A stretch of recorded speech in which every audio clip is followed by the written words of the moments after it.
one current starting quarterback that the Jets could and actually should trade for. Plus, bar tab stories, fireballs, yeah, fiery hot takes, and famous people. Lots and lots of famous people. We've got all that and more. I'm Jason Fitz, and it's time for Zero Blitz.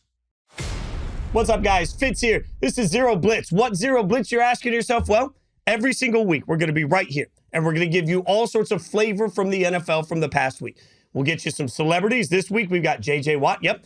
We've got Rob Riggle, going to bring some laughter to this. Geoff Schwartz going to chime in on all the offensive line controversies. Plus, my buddy, country superstar Chris Young, going to join us. We'll talk a little bit of Texas, a little bit of Cowboys. We're going to do all that and more. And every week, our goal is to bring you some fun and have some content along the way that you won't get anywhere else. We start this whole thing off right here with fireballs. Now, I thought I was only going to have 5. I'm going to be honest with you for a second. I thought it was going to be 5 fireballs because if you've watched any of the content I've made so far at Yahoo, you know I like alliteration too much. But the fact is I got too many fireballs to give you. So it's just going to be fireballs. And in fact, producer Stone's going to get involved in this one too. I will give you the first fireball, and it's where we started this whole episode. The Jets should trade for Ryan Tannehill. Hear me out. Let it soak in for a second, but think about it. We know the Jets need a quarterback, right? They don't want to go into a Super Bowl year with Zach Wilson. That's not real. I've told you on other shows why Tom Brady isn't an option. And in fact, most of the old guys that are sitting around not playing aren't worth it. So now you need to get somebody that is playing. So why Ryan Tannehill? Yeah, ignore week 1. It wasn't the best. I know he's had some playoff issues with his play. Who cares? Right now, what I'm talking about is what the Titans have proven to you. They drafted Malik Willis. Didn't work out. They drafted Will Levis. The last 2 years, they've gone to the draft specifically to show you they don't believe in Ryan Tannehill. Everybody knows he's basically done. But Ryan Tannehill is one of those middle-of-the-road quarterbacks that can be a Derek Carr. He can put up a bunch of numbers. He can score you a bunch of points. He can do what he needs to do. You put him in that offense. A vet that's been around the league this long, he'll know how to make it work. I think for the Jets, it makes sense because you get somebody later in his career that can still be a mentor to Zach Wilson, that can come in and play at a high level right away and can help you try and win a Super Bowl. And if you're the Titans, you get out of the quarterback that you don't really believe in the first place, and you can charge more than you usually would on the open market because you know the guy you're trading him to, or the team you're trading him to, is wildly desperate for a quarterback. See? It's a fireball take, but I've talked you into it. Let's go next to Josh Allen. While we're on quarterbacks, Josh Allen ain't him. He can still be him, but it's him with a lowercase h. Josh Allen is no longer the man. And we can look at that honestly and just say, hey, everybody's been wrong before about Josh Allen. When he was drafted, people thought, oh, he's going to suck. He's never going to make it. Accuracy never improves. And he proved everybody wrong. The problem is now it feels like everybody wants to be cautious in grading him because they were wrong the first time. I don't want to be that way. I picked the Bills to be my Super Bowl team coming into this season. I felt really good about it. What did we see in week 1? The same stuff we saw last year that's inexcusable. You've had the entire offseason to work on, not overthrowing your guys and throwing into coverages that you shouldn't throw into. You've had the entire offseason to work on the red zone throws last year that were boneheaded. How many times did we see a throw on Monday Night Football that made you say, what are you looking for, Josh? And if that's what we're seeing, and that's what's happening, and that's what happened last year, now all of a sudden we got a problem. See, this year, people are going to presume that Dak works through the interception issues. He's not the interception-prone quarterback anymore. If that's the case, that's fair. But if he starts throwing a bunch of picks, we're going to say, oh, what about? Well, what we've seen now is Ken Dorsey, since he became the offensive coordinator with Josh Allen, has not been able to get the best out of him. It just hasn't happened. And now, all of a sudden, in a conference that has a Patrick Mahomes, presumably has a Joe Burrow where week 1 was just an aberration, right? Has a Justin Herbert. You're looking around at the greats in that conference. I'm just asking, is Josh Allen really still in that conversation? Let's see, because this weekend, when they take on my beloved Raiders, I have a sneaking suspicion the Bills are going to look a lot better than they did against the Jets. But we need to see what Josh Allen looks like week in and week out before I'm going to re-anoint him with the capital H of him. The 49ers get all the capitals they want. Next fiery fireball take, 49ers are the best team in the NFC. I know the Cowboys went out and did what the Cowboys did, but I don't think the Giants are really going to end up being that good. I do think the Steelers' offense is better than it looked. Plus, my God, we sat here and said, Brock Purdy, got to see it again. And we did. I mean, where's the big hole in the 49ers roster? Where's the beatable part of the 49ers? It doesn't exist. They are, at this point, clearly the best team in the NFC. There is no yeah, but left for them anymore. No curious, yeah, but what about? No. None of it's there. The 49ers in a weak-ass NFC look absolutely primed to be the best team. It'll be a two-headed battle against Dallas if Dallas can keep it up. But right now, if I got to bet on one defense over the other, if I got to bet on one group of receivers over the other, if I got to bet on one quarterback over the other, all the way up and down, one coach over the other, yeah, I'm still taking the 49ers. While we're spewing out the hot takes about best teams, let's get the Dolphins in here. I'm going to say for my fireball take this week, the Dolphins are clearly the best team in the AFC. Now, I know Kansas City didn't have everybody, and that's going to be part of it, but I'm not going to excuse that right now. They still have Mahomes. It was a good game. That's fine, but we saw a playoff matchup between the Chargers and the Dolphins, two very, very good football teams, and Tua was electric. Tua was incredible. For everybody that's sitting there saying, well, I want to see more greatness from – what are you looking for? I mean, everything he did in that game was the right thing. And Tyreek Hill looks absolutely unstoppable.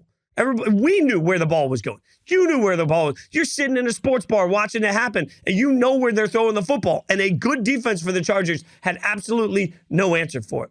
Everybody's going to ask, well, will Tua stay healthy? I don't know. Who would have expected Aaron Rodgers to only last a few snaps in his game, right? So now with the Jets no longer being part of the conversation, now with the Bills looking like they may have their own issues, now, frankly, wondering who's going to play wide receiver for the Chiefs this year in a way that's going to be meaningful, I got the Dolphins at the top. Stone, let's get producer Stone in on here. Stone, you threw in we got a little planning doc that we sort of throw our fiery hot takes in. You threw one in, sir, that is so fire. I would like for you to tell the world what it is. What do you got? Fitz, I don't know if it's firier than Dolphins are the best team in the AFC, but we'll throw it out there anyway. I know it's only week one, Fitz, but I've seen enough. This Colts team looks legitimate to me. I was so impressed with Anthony Richardson. I know they lost the game, but I'm not picking them to win the AFC South because I've always been really high on Jacksonville, and I thought they looked great. I thought Calvin Ridley looks like potentially offensive player of the year type player, but I was just so impressed with Anthony Richardson. I think so many things went wrong for them last year that was so fluky. Their offensive line played really poorly, even though it's a good offensive line, and a lot looked like it improved on Sunday. So I was impressed with that. Anthony Richardson looked legit like he's ready for the NFL, which no one was expecting, and he's only going to get better throughout the season at passing. The fit with Shane Steichen is just perfect to me. Like the fit with him and Jalen Hurts was perfect. The fit with him and Anthony Richardson is perfect. Like just one of those head coach QB combos that just makes sense. And, Jonathan Taylor's situation right now, he's not playing, but if they start out hot, I could see him maybe saying, all right, maybe I'll rethink this. Maybe I'll come back to the team. And if Jonathan Taylor's on that roster, Fitz, they are going places this year. So I was super impressed with them. They play Houston this week. I expect them to be 1-1 after this week, and they're going to the playoffs, baby. The Colts are going to the playoffs is a drastically hot take. And I respect the hell out of it. That's called bringing the fireball to it. By the way, you can tweet me at Jason Fitz with your fireball takes. We'll work some of them into the show as the year goes on. But I love everything you just said about especially the Steichen combination, right? Like when you talk about Anthony Richardson and Shane Steichen and you talk about Indy, I just feel like he went to the perfect place. Like he can sort of grow quietly. It won't have the same number of eyeballs. Like there's a different level of expectation. I think Colts fans handle quarterbacks a lot differently than places like New York will. Plus he's with a coach that knows how to get the best out of him. I liked the way the Colts looked week one. I thought it was one of the most surprising parts of it. I don't know if I can go playoff bound, but that's why these are fireball fiery takes. I'm going to go back to a negative take here. The Browns won a huge football game. I mean, they just kicked the snot out of the Bengals, and Deshaun Watson still sucks. If you go back and watch the film on that, that's why you can't just look at the box score. Look at the number of times wide open receivers were sitting down, opening the picnic basket, having a treat, waiting for the ball to get there, maybe calling their mom to figure out what was for dinner. Like they were doing all of that before the ball actually landed in their hands. Deshaun Watson was wildly inaccurate. Now, obviously the weather played part of it, but we're also looking at it saying, okay, is Deshaun going to be that guy this year? When he was, before everything went down, he was a top 5 quarterback in the NFL. He hasn't looked like it since he came back. Last year it was knocking off the rust. This year it might just be living in a barrel of suck. Like I don't believe in Deshaun Watson. Nick Chubb's so good, that defense so good. Maybe they don't need him, but I don't know. Let me get one more in here. The Bears are going to fire everybody. Everybody's gone. The Bears are done. If not now, then when? I've been saying that all week when it comes to the fact that you just got your butts whooped by the Packers. But it's not just that. It's that the offense looked incompetent. You had guys in the same area of the field over and over and over again. And this isn't just going to result in questions about Justin Fields. It's going to result in all new everything. When a team with expectations, and they had too much money to spend last year to not have expectations, when a team with expectations fails, epically fails the way that the Bears did in week 1 against a rival, I don't know how you shake that off. I think the Bears are done, and I think everybody's going to end up getting fired in Chicago at the end of the season. See? That's how we do things. We start the show off with some energy, with some fireballs, and then we keep this show going with some celebrity guests like this one. At some point, you got to admit what you don't know. And I think what happens to 90% of us in the world is we yell about the big boys on both sides of the lines, and we don't know. So when I need big boy help, I go to like my big boy text thread, and I ask my big boys what big boy to talk to. And this big boy is absolutely, I'm so excited for this. Geoff Schwartz, I really wanted you on because you were just all over the place on Thursday night for week 1 of the Thursday night action, and everybody's freaking out. Are the Chiefs leaving early? And you said, I'm not going to get into this. I'm not going to spend all year doing it. So you don't have to do that. Define what you saw and why you don't want to get into it. Okay, a couple of things are at play here. One is the whether or not the offensive linemen are moving before the ball is snapped.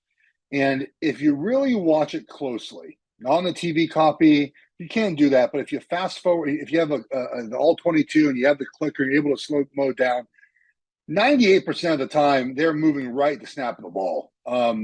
They're moving right on time. The thing is, they're moving so quickly that it looks like they're offsides because the guards haven't moved at all. And the guards don't have to move as quickly because their guy is right in front of them most often. Tackles have to time it up to where they move a little, the snap ideally, because look, the defender is looking at the ball as well, right? A lot of this is silent count. So the quicker you're off the ball, you're in a better position. And so there's practice between the center and the tackles on how to work that. And if you notice at times, kind of the best centers are the ones that are able to time it up most perfectly every single time. It has to be a routine, right? You know exactly when that ball is going to be snapped. And, again, there's maybe one a game that I think is a true false start. And by the way, Jawan Taylor was called for that. Andrew Thomas was called for one on Sunday Night Football. I actually went back and watched it. I didn't think Thomas was offside. You could see the center's arm move, ball move as Thomas moves. But, the same thing goes with, like, defensive pass interference, right? You have to dare the officials to call it each and every time. So you're daring the officials to say, hey, man, call it every time. I dare you to call it every time. And the other one that came up in that game was the alignment of Jawan Taylor. And he's absolutely aligned illegally. He is way too far back up the line of scrimmage. The typical procedure for that is you get a warning, and then just like a wide receiver, when you walk up to the line of scrimmage, you will look towards the sideline at the line judge and say, like, am I good? And after a couple of those, then they just forget about it and you're fine. So I'm not surprised it hasn't been called.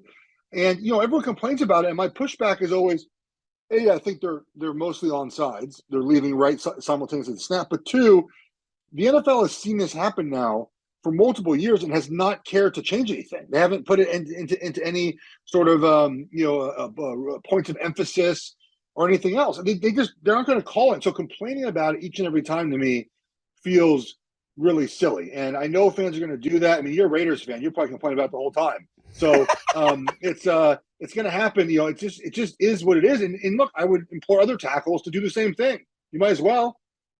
So that's where this gets a little interesting to me, because I think fans just presume that refs have a bias. I presume that refs are human. Like we've learned to live in a world where 70% passing completion is considered very good. Imagine if we had the same numbers from an official, right? Like doing that job is incredibly difficult. So when I look at it, the only thing I can ever try and make sense of in my mind is, are they consistent? Like I thought the officials were, for the most part in that game, consistent. So at some point for you as a player, like if you're watching and you're saying, all right, this is how they're going to call, like, correct me if I'm wrong, y'all get advance notice on many teams on how these officials call things, what they call, like that impacts the way you come into the game, does it not? Yes, we get reports on officiating each week. And so, that crew that I think John Hussey was the official, they tend to throw a lower amount of flags than other crews do. And so, that as a player, and sometimes you have to understand what's going to be called and what's not, and tailor your game towards that. It's so funny to me, man, how, and I've watched football my whole life. I love football. I watch most college and NFL. It's so interesting to me that how much fans complain about wanting more penalties called. Like, guys, I want a game with no penalties. That'd be perfect. And the first half of that Chiefs-Lions game had no penalties, I think. Like, that is great. That is awesome. Less penalties, please. Do we need taunting penalties for mean words? Absolutely not, right? Like, call less holdings, call less PIs, call less of everything, because no one wants that. It's so funny when people root for, like, oh, that's a holding. They're holding me every time.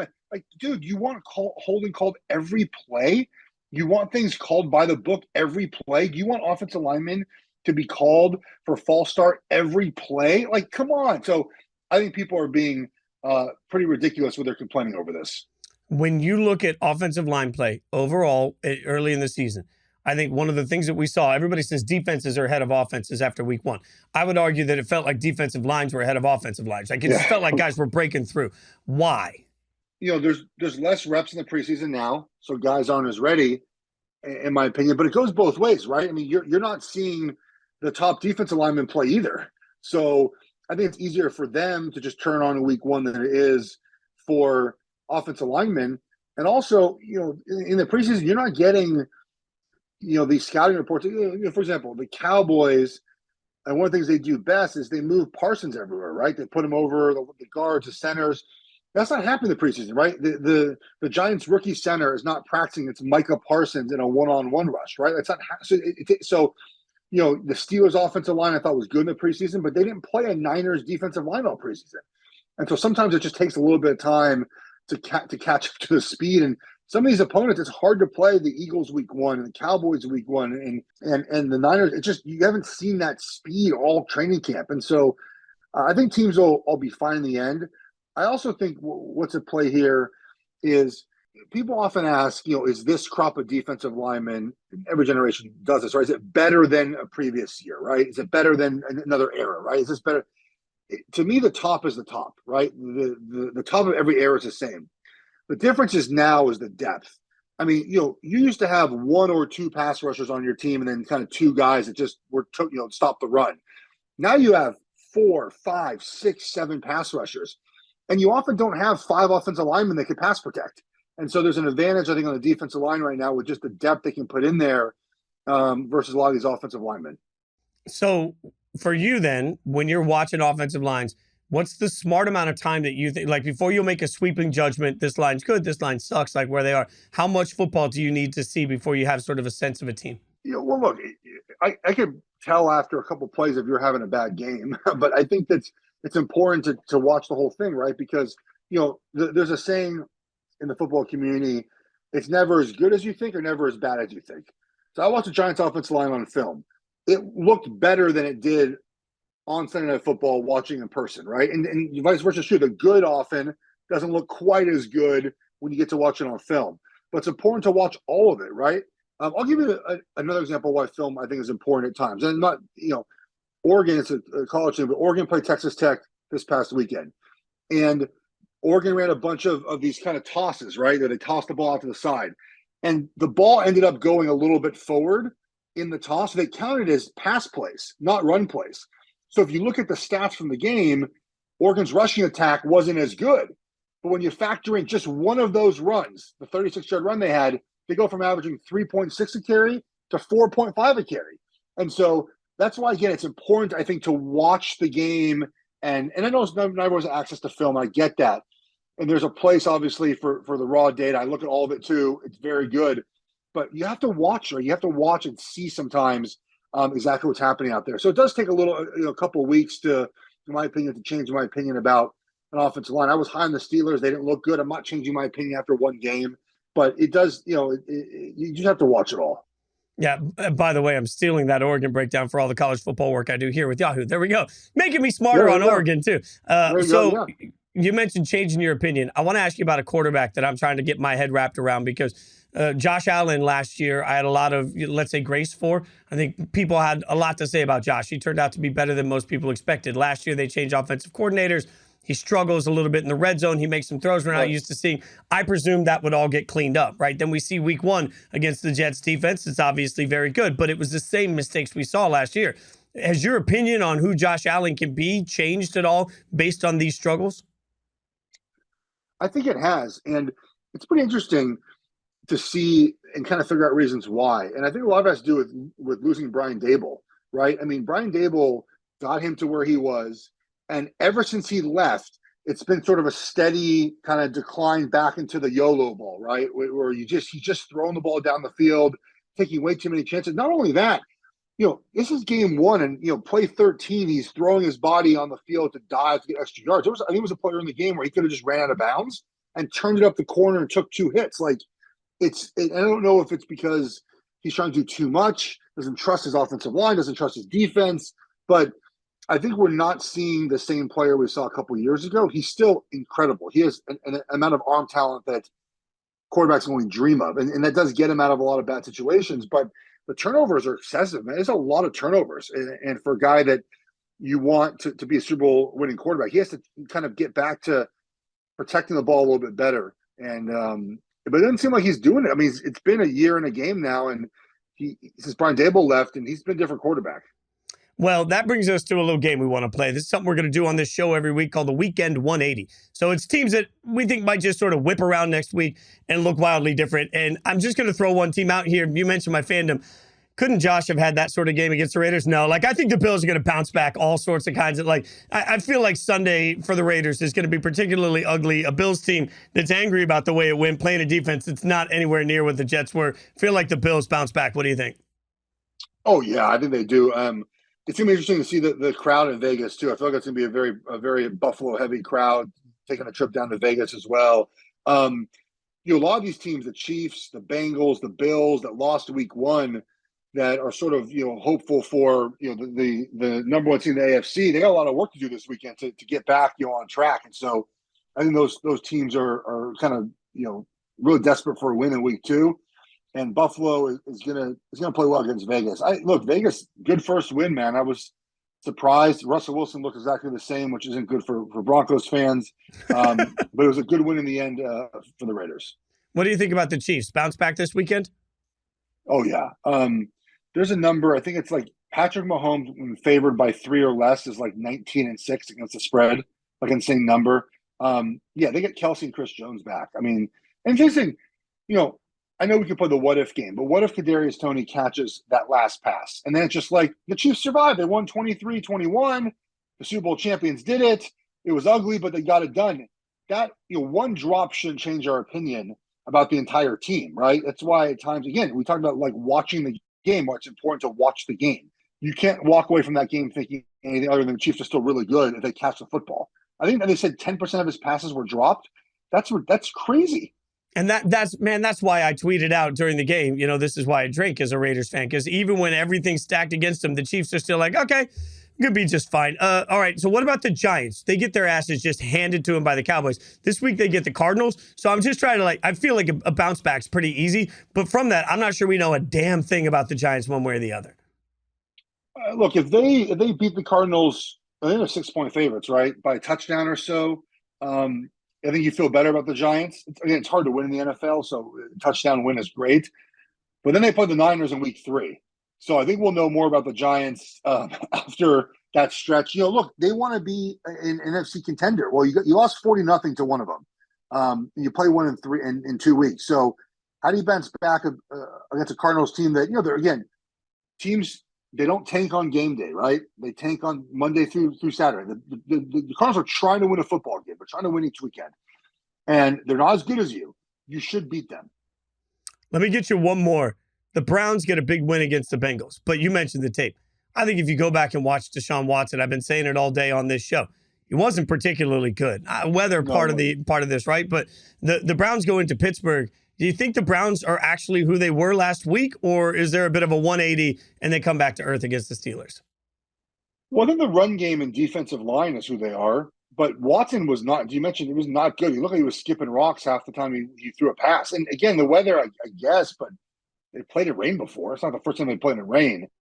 I thought if you're a Browns fan, you're a little concerned with the way Watson played, I feel like. Run game good, O-line, defense, all those things are good, but you need Watson to be what he can be to be successful. In Pittsburgh, man, they got their asses kicked. And so I think you're looking at a team with a veteran coach that really comes out with a different mindset against the Browns. Jeff, as always, man, I appreciate your brilliance. The big boy breakdowns matter to me, so I appreciate you being my big boy on call for this one. Appreciate you so much hanging out, and thanks for clapping back to everybody on Twitter and hanging out with me, brother. You're welcome. Thanks for having me. All right, so we're going to go from great brilliance of Geoff Schwartz to the brilliance and superstardom of, I don't know, J.J. Watt. Let's keep it rolling. Jason Fitz from Yahoo Sports hanging out with J.J. Watt. All right, so let's take a look at it. You say you know what you're good at. You were great at football, right? But this was your first Sunday not being on the field, playing with the guys, being part of a team. What was it like being retired for the first Sunday of your career? Yeah, the whole time, all off season, I said, it doesn't bother me, and it doesn't.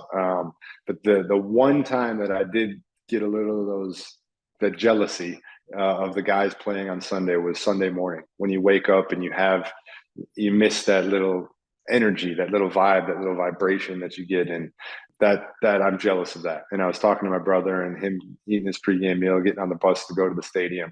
Those are those moments that you're like, never going to get that again. But the reality of it is everybody retires at some point. So the day was going to come either way. And I really, really enjoyed being on CBS. I enjoyed it, being around the game, being able to talk about the game. I had a lot of fun.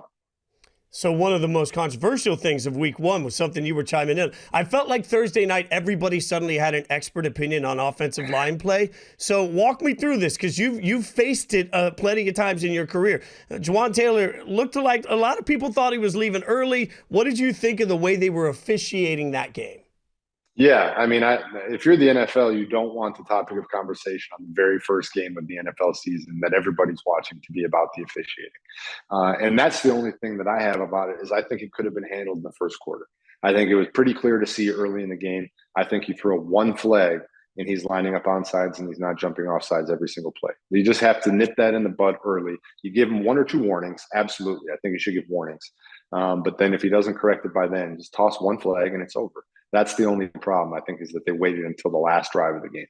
When you're playing in that sort of a situation, how much do you, in real time, adjust to the way that you actually feel officials are calling the game?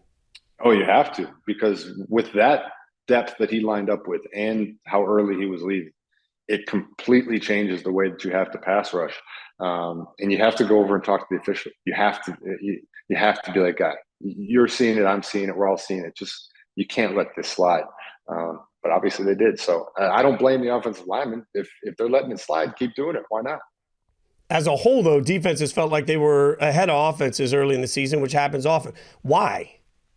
I think it's just offense is so about getting in sync. It's about quarterbacks and receivers being on the same page. It's about everybody seeing the field the same way. On defense, it's a little bit more a bunch of independent contractors working together. And so you can get out there and you can fly around and you can just wreak havoc. And I think that's why defenses start a little bit quicker, but you'll see it start to catch up. I mean, if you watch the Chargers-Dolphins game, that was an offensive firestorm. So there was a little bit of that, but offenses will catch up. It's funny to me because for you watching the games at this point, I know you're watching everything at once with a bunch of great people that you work with every day at CBS. Was there a moment on Sunday that really made you jump out of your seat? Was there one player or team that really surprised you and got your juices going? I loved seeing Will Anderson get a sack for the Texans. That was awesome. I mean, obviously my brother, when he gets a sack, I go crazy. So 3 of them on Sunday was great. But I would say the 2 moments, well, I mean, the Aaron Rodgers injury was tough. That was get you out of your seat in a bad way. But Monday night, the Garrett Wilson catch in the end zone, that one-handed incredible catch, and then the punt return for a touchdown was those 2 moments on Monday night after everything that had happened. I mean, in the first 4 plays of the game, the NFL was probably really, really sad because they didn't want that to happen, and we all were. And then by the end of the game, you're like, wow, this turned into an unbelievable game. So you mentioned the Aaron Rodgers injury. One of the biggest stories that came out of this that was fun in a joking way from social media was if nobody saw it, the bar said, hey, the drinks are on us. If the Jets somehow win this football game, we'll go ahead and pay for everything. And then when Aaron Rodgers got hurt, if the Jets lose this football game and Aaron Rodgers got hurt, everybody in the bar just started going after it, right? Then they win and they're stuck with the bar tab. In your career working, has there ever been one time that you looked at it like, what's the best bar tab story that you have? I don't know. I don't have a good bar tab story, but I mean, I've had some with my buddies, and you play credit card roulette. Those are the best stories when you just toss everybody's credit cards in a hat. and you start picking them out. Last one left is the one that gets stuck with it. So that's something that we do for D-line dinners or different things. So, but who won't get stuck with a bar tab? Somebody that wins 99 Miller Lights. So they'll enjoy it. That is a professional segue, my friend. Thanks so much for the time. We appreciate it. Congrats on the Miller Lite campaign, and congrats on everything that you're continuing to accomplish in your career, brother. Thanks, Jason. I appreciate it. Have a great day, man. All right, huge thanks to J.J. Watt. We got J.J. Watt, Geoff Schwartz. I don't know that we'll ever get this again. We need to get him in the room at one time just for a sumo wrestling match. I don't know. I'm just saying, getting both sides of the line commenting on the biggest controversy, I'll take that all day, every day. In the meantime, we've got more celebrities coming up. I can't believe I'm saying this. It's the first episode, which means we got guy after guy after guy. We're going to make you laugh. We're going to make you sing. That's all coming up next.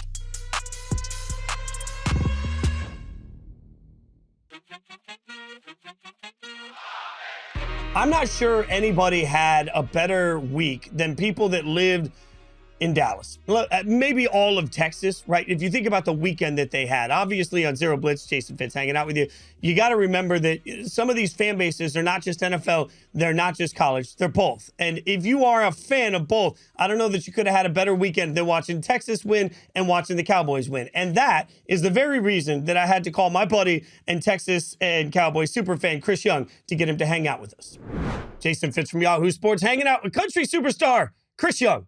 Always feels weird. Okay, let's just let the peel behind the curtain before we get into any sports. I got all these records behind me. I feel fancy. And then I talk to people like you that have like a million times more of them. But, I appreciate your humility in not out platinuming me today. You know what? Honestly, next time that we talk, I promise I will do it in my studio so that I've got all the big records. You're super famous, Fitz. We get it. We get it. One of these days, I'm going to sit in with Chris, and then I'm just going to get one of these. But, here's the thing. I want to put strings on one of your records, but you got to buy me the plaque. Is that a fair deal? Like, I'll do this. Like, I'll do the strings for free, but you got to buy the plaque. Oh, I feel like that's a fair trade. Like, if you'll do the strings for free, I will absolutely buy you the plaque. Also, I mean, anytime you want to go play the Opry with me, man. Look, I'm never turning down the Opry. It's the coolest experience. Okay, I have you here to talk about. Everybody relax. We're going to talk sports. You've got the hat on, so we'll start there. Cowboys, I mean, that was a level of ass kicking I did not expect. Just walk me through about 8 minutes into this game, what Chris Young is doing and how he's feeling. You and I have been friends for a while now.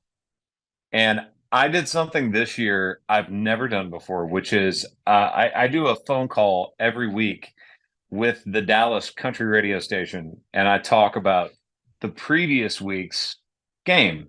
And the week before the season started, I went like all in. I pushed all my chips in the middle, and I was like, hey guys, I get it. Stephen A. Smith would hate me for this take. Anybody that's a Phillies fan would hate me for this take, but I think this is their year. I think this is just absolutely going to be one of the best defenses this team has ever had. And I got off the phone with one of the VPs of the Cowboys today talking about this. We were missing like 3 starters.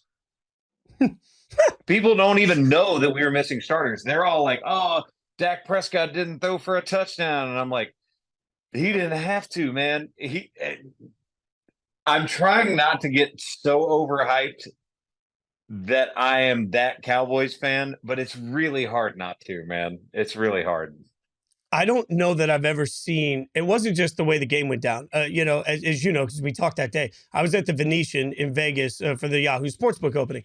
And the funniest thing is there were a group of Giants fans. They had been there Pacific time since 10 a.m., waiting to get their chance to have the table for the Sunday night game. And you got about 10 minutes into the game, and you're just watching their soul melt out of their bodies. I mean, it felt like one of those butt whoopings that just, it not only does it crush the hopes of so many Giants fans, and I think players have to come out of a shell shock, but it does the opposite. It sort of catapults the Cowboys. Like if they didn't have, I mean, they always do, but if they didn't have that swagger, you have to after that. And Parsons just looks like he could be the MVP this year. Well, first of all, Micah Parsons is finally only playing one position. Like he was playing multiple different positions last year. We did not have one of our starting safeties. everybody forgets that Stephon Gilmore is on a 1-year deal and that we added him. And so he's playing for a long-term contract. That defense is going to be obnoxious all year long. Now, that being said, I'm also the guy that I'm a realist and I'm glass half empty most of the time. And if you know anything about the Cowboys, there's nowhere to go but down. Like, you can't have a better game than that. And so, like, as a fan, as a friend of Dak Prescott, I have to tell myself to stop a little bit. But it's fair for you to be on one because the Cowboys weren't the only part of your great weekend. Like, I mean, I just have to ask now, realistically, am I allowed to say, is Texas back? Do you have to say, is Texas back? Because, like, let's face it, your Saturday, I mean, Texas beats Alabama, and you get to not only watch the victory, but now I can't imagine the number of people you're trash talking. All of my friends are Alabama fans. And so it's so weird because I'm from Tennessee, but all of my sports teams are from Texas. So no one talks more trash than Alabama fans. And I've never been happier to watch them be that depressed. I played a charity event that night, and I was actively trying not to say anything on the microphone. I keep thinking about Texas and the move to the SEC because obviously that changes a lot of things in competitiveness. But a lot of the people that you're on the road seeing at all the fairs and festivals and everything you're playing also are Alabama fans, Georgia fans, like South Carolina fans, like country artists all over the place have this SEC pride. So now do you have to buy into the SEC? Like how does this work for you? Well, what's really funny is probably the only person I didn't hear from was Lee Bryce, and he's a Clemson fan. So I didn't say a word to him. I have not texted him. I was just like, I was depressed for him. That was bad. And here's the thing. You know what? Again, much like the Cowboys game, there's nowhere to go but backwards when the first weekend is that good for both of your teams, your college team and your pro team. So I'm not going to be the guy that gets over his skis and is just like, yeah, you guys suck, because it's a huge win for Texas to beat Bama. It just is. So I'm going to take that as a win, understand that it is a huge win for everyone involved, and that we didn't even have to have Arch Manning throw a pass. What this is going to be an impossible question to answer, but what would feed your soul more, a national championship or a Super Bowl? Super Bowl, man. I'm not going to lie. You and I both know some people in the sports industry who, like to get on TV and talk about how much teams suck. And I have nothing against those people, but I would very much like to be able to celebrate a Dallas Cowboys Super Bowl. That's all I'm saying. You know what? Since I know the chances of my beloved Raiders making the Super Bowl in Vegas are virtually non-existent, I'm just gonna sneak out there and +1 you because if the Cowboys go to the Super Bowl in Vegas, my town, let's go. I mean, I feel like we just take the whole place over, right? Like we just take the city over. We run the place. Absolutely. I got you, man. Anything you need from me, if that somehow happens, you and I will be at that game. Now, I keep the other story, and I don't know if you saw this, but it was all over social media Monday night. A group of Jets fans that were in Green Bay, they went to a bar, right? And the promotion was if the Jets lose the game, or if the Jets win the game, all the drinks, they have to pay for their drinks, right? Like if the Jets lose the game, it's free, right? And so you got the end of the game, everybody's drinking. They think they're drinking for free. They find out suddenly they're not drinking for free. But it had me thinking, because we spent so much of our lives on the road. It's the weirdest bar tab story you ever, like there had to be sometime you got stuck with the tab you weren't expecting. You know what? Actually, not that I got stuck with it, but I got left by one of my radio reps. So for everybody that doesn't know, like you have 4 or 5 radio guys, girls that basically take you to the radio stations, and their entire job is to get your song played, right? That is their whole thing. And so I was in Lansing, Michigan, at a place that does not exist anymore called the Whiskey Barrel. Do you remember that place? Oh yeah, yeah, yeah. I didn't know it didn't exist. Oh yeah. Yeah, it's gone now, but country bar. And me, my drummer, Dan Ugolini, that's actually his real name. My guitar player and my bass player set the highest individual bar tab that's ever been set for RCA Records. It was the most obnoxious thing ever because they had a SoCo and lime machine, and for whatever reason, we decided it was hilarious just to keep hitting the button.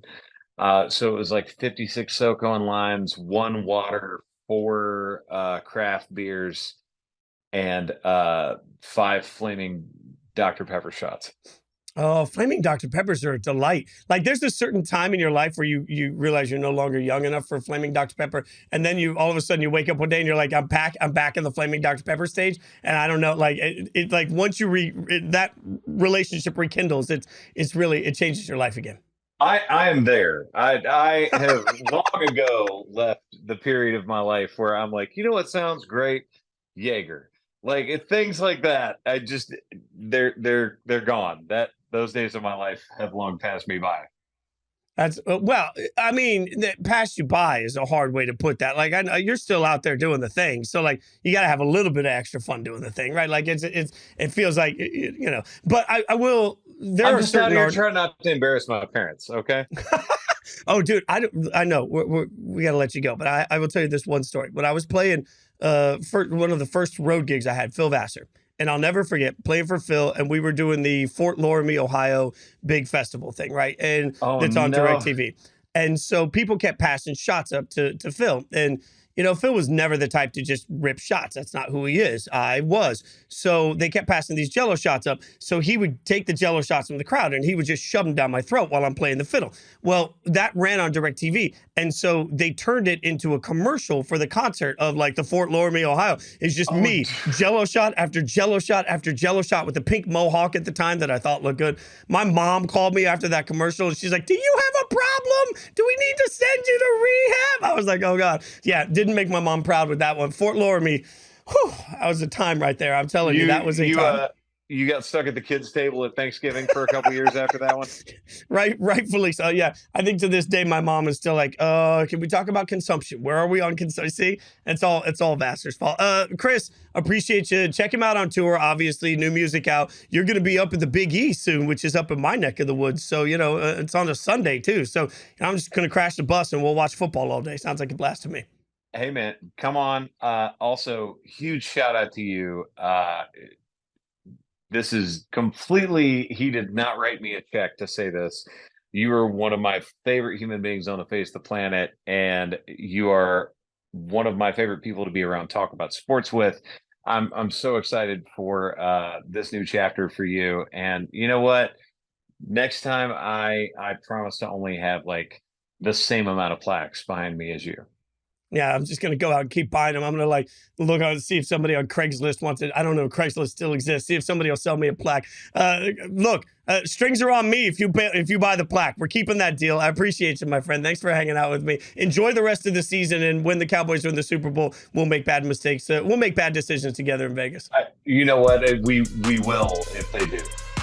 Jason Fitz from Yahoo Sports hanging out with Rob Riggle. I didn't even give you time to finish your drink. You know, I'm so excited to talk to you because, frankly, huge fan of your work. Always have been a huge fan of your work. But we have beef right out of the gate because I'm a lifelong diehard Raiders fan. You're a diehard Chiefs fan. You've had the better of it for, I don't know, what feels like my entire damn life. But how you feeling after week 1 of this season? Not as good as you're feeling because your Raiders won, my Chiefs lost, and you were the only one in the AFC West to win. So right now you're kind of atop the AFC West, undefeated, loving life. So enjoy it. Enjoy. Do I trash talk that, or do I think I have to wait a little? Like it's going to come crashing down soon, Rob. Like I feel like I got to wait a little while. Now you sound like a Chiefs fan from the 80s and 90s, because that was always the case. Like the Raiders, I grew up with the Raiders stomping on us a lot. And if it was a coin toss, the Raiders, I felt like the Raiders always got it. So you're right though. Recently that has changed, but yeah, listen, we lost the first one, sloppy play. Anytime I'm not worried. I just feel like we got Patrick Mahomes. We'll sort it out. One of the craziest things about my life has been seeing so many of my friends that are Chiefs fans go through the winning process. So for you, walk me through that Super Bowl moment. You've waited your whole life to get that Super Bowl.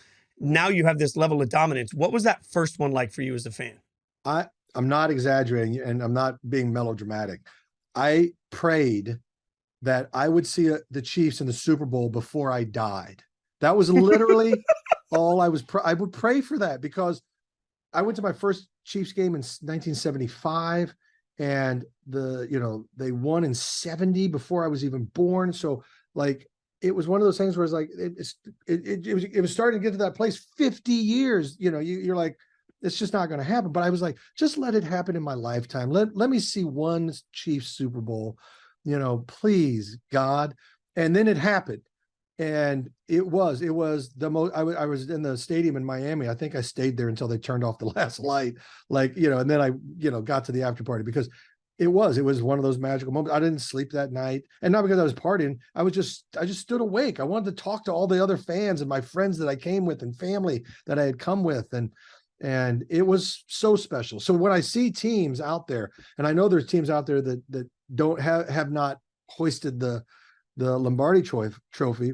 And haven't even appeared in a Super Bowl, like the Lions or the Browns, or I want that for them. I actually want that for their fandom. Not anytime soon necessarily, but I do want that experience for every fan, because it is special. And then we were just blessed enough to get this amazing quarterback, and they've been able to build around him with a great coach and stuff. So we got to go back, and then the hard part is going back and losing.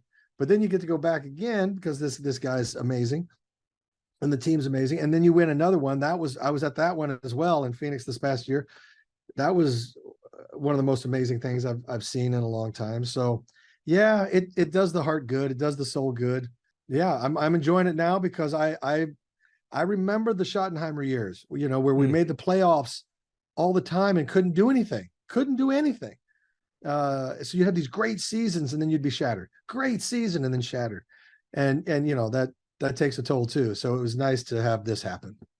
So obviously, week one, you mentioned your great quarterback, but you didn't get a lot of help from a wide receiver in Kadarius Toney that had a rough night. If you were coming in and just wanted to offer comforting words to Kadarius Toney, what would you tell him at this point? I'd say, hey, you're a pro. Don't forget, you're here for a reason. You got here for a reason. You got here because you're an incredible athlete. You can catch the ball, and you can run, and you can do stuff. And let's not forget, you're the guy who returned that punt in the Super Bowl, who gave us the go-ahead touchdown. So you're the man. Get it, get your head and your ass wired together, and let's go out there and win the next one. I have a sneaking suspicion, by the way, that'll happen for him. But you guys have the Jags coming up. So give me we like to do something here we call oddly specific predictions. So, like a crow's going to come down and interrupt the game for 6 minutes. During that time, something's going to say. Give me an oddly specific prediction for what you think happens this Sunday. This Sunday with the Chiefs in Jacksonville? Yeah. In Jacksonville, a streaker comes out in the first quarter, hammered from the tailgating he was doing in the parking lot. Jacksonville, right? Now he jumps out. They have a hot tub down there, I think, in their stadium. He starts in the hot tub. He jumps out naked. Everybody's screaming, "Tommy, don't!" He's like, "I do as I please, God damn it!" And then he runs out on the field naked. And of course, he's chased. No one can catch him. He's really slippery. But then some security guard lowers the boom on him. But it takes like 5 minutes, so they have to cut to commercial. I love my only follow-up question to that is you started by saying he was particularly drunk. Are you allowed to streak if you're sober? Like, it just feels like the decision's different. Like, you body shame yourself as you're getting ready. You're like, I don't know, man. I didn't work out this morning. I had too many hot dogs. I don't feel like can you streak sober? If you streak sober, it's creepy. If you streak drunk, it's like, all right, idiot. That's amazing. For all the celebrity that you have, and for all the celebrities so many NFL fans have, I don't meet as many celebs that are huge fans of the Chiefs. Like, it seems like a smaller, like, do you have like a group text going with other famous Chiefs fans that you want to name drop for us? Oh my gosh. This is documented. Feel free to Google whatever you got to do. Feel free to Yahoo. Yes. Thank you. We prefer that. Yeah. Paul Rudd, Jason Sudeikis, Eric Stonestreet, Dave Koechner, myself, Brad Pitt, Heidi Gardner, Melissa Etheridge, Dr. Phil, go down the line. And yes, we're all on the same chain. And yes, we do talk a lot of smack. On Thursday, the 28th of September, you have a huge pickleball event. I want you to tell us about the event, but also like why pickleball? Like what got you into pickleball? So I resisted pickleball in the beginning because everybody was hyping it up and talking about it, and I thought the name was silly. So I was like, I got things to do, man. I don't have, Well, then I went and played it. It was actually a lot of fun. And it was a good time. And I made a day of it, and I got a good workout. And I was like, oh, okay, I get it. I get the hype. I get it. It's the hype matched up. And that doesn't happen very often. So then I kind of fell in love with the sport. I like it. It's enjoyable. You can do it with your kids. You can do it with your neighbors. You can do it with your grandparents. You can do it with everybody. It's very inclusive. So I like that element of it. And then I started meeting more people who are starting this professional, like Major League Pickleball, or whatever it's called. But I started to meet these guys, and I watched it, and it is growing. It really is sweeping the nation. And this event that we're doing in Washington, D.C. at the National Mall is going to be so much fun. There's all these people coming in. We're going to have massive pickleball tournaments or courts, and everybody's going to be playing. And I just came off a leg injury, so I can't get out there yet, but I will be there line judging just personally, but having a blast. And I'm really excited for it. I think Humana and the National Mall Trust are putting it on, so it'll be a first-class event. But if you ever have any curiosity about pickleball, you gotta come down and check this out, especially if you're in the DC area, because it is sweeping the nation. And once you play it, I have a feeling you'll get hooked. The event is Thursday, September 28th. It's you, Katie Couric, members of the DC pickleball team, a bunch of famous people involved in it. I wish I was there to judge you. Well, I mean, I wouldn't judge you, but maybe judge you. I just love the idea of a line judge looking over and saying, when they're like, "Was it in?" I don't know, but your shorts look spectacular. That's really what I'm looking for, man. Your work has influenced so many of us across so many spectrums. I really appreciate your time. Thanks for hanging out with us. I hope you guys have a tremendous season. Other than 2 games this year, you can choose which 2 games they might be. But we'll be mortal enemies for those and friends for the rest. Thanks, Rob. I appreciate your time. Absolutely. Thanks, man. I appreciate it. All right, that's it for us. I'll be back Sunday night. Obviously, hanging out Sunday Night Blitz with Frank Schwab. You don't want to miss that. You can follow me on Twitter at Jason Fitz. You can also follow Stone at SJ Rochelle. Remember, he had the hot take on the Colts. So if you don't like that, get to Stone. All right, take it out on him. Be sure that in the meantime, you leave us that 5-star review, rate it or review it. Subscribe to all of the great stuff that we're putting out on Yahoo. Really proud of what we're getting you across the board. We hope you'll join us for every single show throughout the course of the entire week. Tell your friends, your family, your enemies. Tell everybody to hang out with us. We'll be back next Thursday with more Zero Blitz.